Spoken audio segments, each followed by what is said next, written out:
বৈষম্য দূরের নামে নারীদের সঙ্গে সেলফি তুলে আবার শোক তপ্ত ওই পরিবারের নারীদেরকে বুকে টানিয়ে নেয়। এখানে ইসলাম নাই, কি বলেন?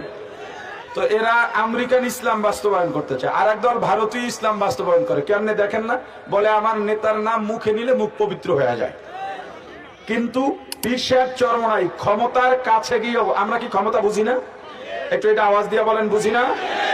কিন্তু আমাদেরকে যদি সারা পৃথিবীর বাদশাহী দেওয়া হয়, ওই বাদশাহীতে ইসলাম না থাকলে ওই বাদশাহীতে আমরা লাথি মারি। আমরাও ক্ষমতা চাই, শরিয়া বাদ দিয়া না, ক্ষমতা চাই শরিয়া সহ।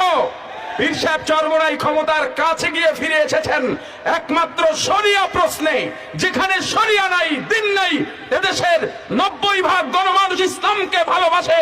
তাদের জন্য নিরাট ইসলামের একটা বাক্স প্রয়োজন, যাতে আমরা ইসলামের কথা বলতে পারি। যারা আমেরিকান এম্বাসিতে গোপন বৈঠক করে, ভারতীয় হাই কমিশনে গোপন বৈঠক করে, তাদের বাক্স ইসলামের বাক্স হতে পারে না।